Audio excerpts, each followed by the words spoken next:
Chapter 2 Gift of Life to Surya. Om Shri Ganeshaya Namaha. Balak Elias asked Surya, O Lord Surya, we are eager to listen to the legends of Ganesha as narrated by Brahma Deva. Please recount the same. Surya said, Earlier I would wander among all lokas and was the guru of Yogendras. Once I was meditating on Ganesha with single-pointed focus. At that time, Brahma commenced creation of animate and inanimate types of three worlds. Amongst them, Maharshi Kashyapa was comparable to a Prajapati and was the chief. Maharshi Kashyapa chanted Akarshanena mantra described in Rigveda 1.35.2 and meditated for 10,000 years to please me. I went to his ashrama to grant him boons.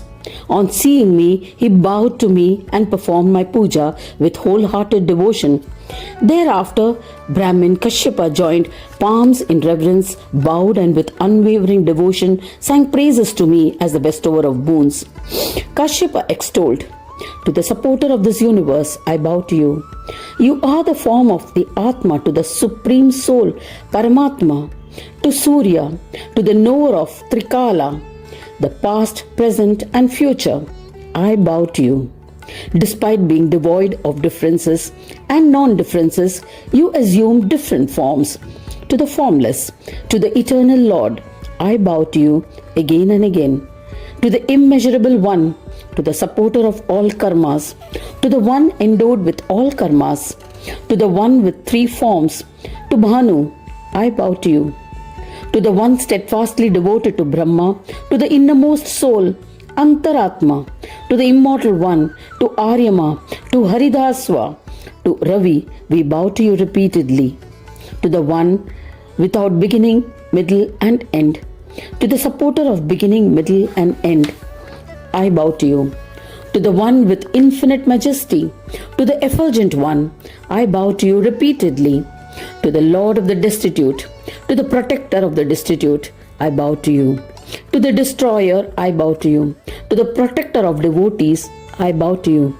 To the bestower of enjoyments and liberation, to the one who conducts various divine plays, to the Supreme Lord, to the Lord of daytime, O Purusha, I bow to you. To the one and only one who is without a second, to the supporter of Maya, to the one who creates Maya, to Surya, to the consort of Sanjana, I bow to you. Protect me as I have surrendered to you. O Divakara, you exist everywhere in the form of the Atma. How can I praise you? Vedas were also unable to extol you. Hence, I can only bow to you with devotion.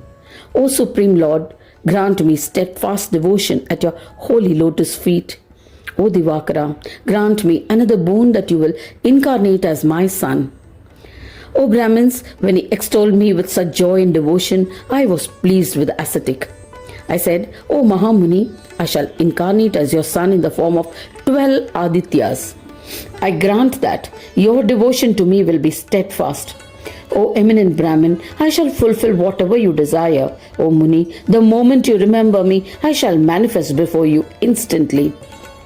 This stotra composed by you will bestow all desires. O Muni, I am pleased with this stotra and will grant enjoyments and liberation. O Balak Elias, after granting these boons to Kashyapa, I returned to Sauraloka. Muni Kashyapa was overjoyed.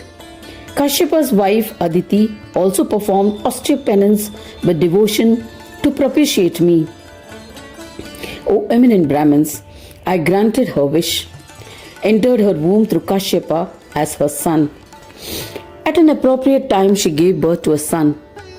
The eminent Muni performed all religious rites such as the birth ceremony, Jata Karma, and others as ordained. At the appropriate time, a thread ceremony was performed, and I was initiated into the Vedas and auxiliary Vedas.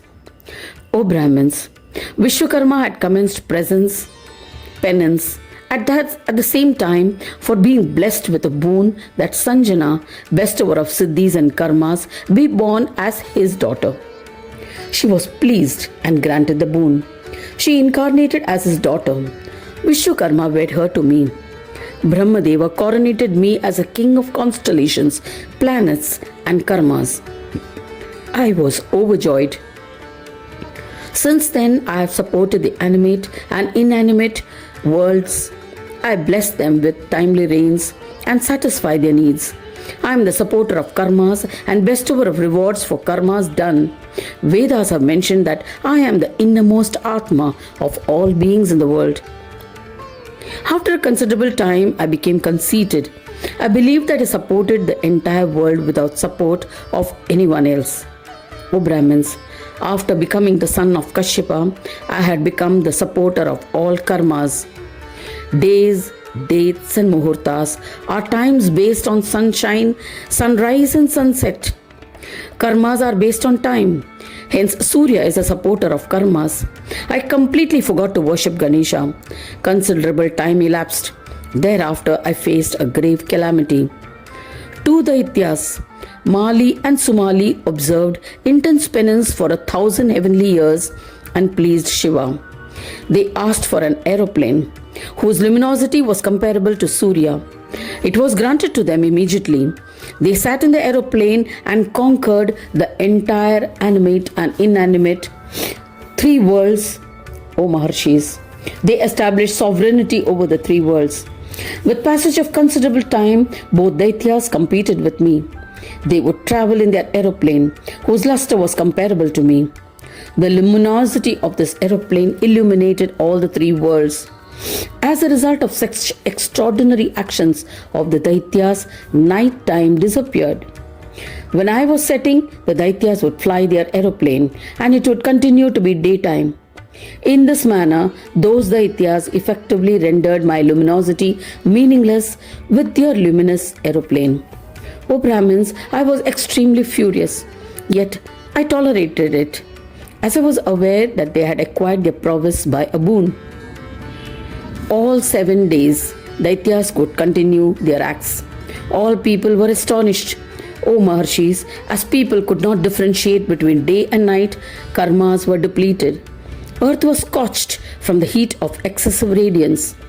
As a result, I was enraged, and with the intensity of my luminosity, I burnt down the aeroplane. The Daityas fell unconscious on the ground. Seeing his devotees were unconscious, an infuriated Shiva manifested. He was carrying his Trishul. He advanced towards me. In a fit of rage, Shiva crushed my head with his trident. I fell in Kashi, crippled by the blow, and succumbed. O Brahmins, the world was tense when they realized that Surya was missing. Maharshis were perplexed. Chief Devas, Brahma, Vishnu and Rishis approached Shankara in fear. They tried to appease him in different ways. They said, O Shiva, what have you done? You have killed Surya, who was Atma of all. How can you keep the world alive without them? O Maheshwara, you are inherently endowed with Tamoguna and form of Kala, yet why have you caused such untimely destruction? Listening to their words, Shankara repented. He said to the chief of Devas, this is an act of destiny. O Devarshis, he has used me as a medium. A terrible calamity may have befallen on us because of Vignaraja. I had worshipped Ganesha in the past and had been conferred with a boon. He had promised that he would manifest whenever I remembered him. I shall remember Ganesha in my chitta. I shall surrender to him and revive Surya using the luminous energy of Ganapa. Saying thus, Shiva meditated on Ganesha in his heart and worshipped him in his mind. He prayed that Surya be granted the gift of life. He said, O Swami, I have killed Surya, one who gives life to the world. O Ganesha, please bring him back to life, or else I shall sacrifice myself. Accepting Shiva's prayer, Gajanana manifested and brought Surya, the essence of all Atma, back to life. Seeing the son of Kashyapa alive, all Devas and Rishis were ecstatic. They hailed Ganesha happily. Thus ends the second chapter titled Gift of Life to Surya in the third Khanda of the Puran Upanishad of Srimad Mudgal Puran, describing the legends of Mahodara, dedicated to Sri Gajanana. End of chapter 2.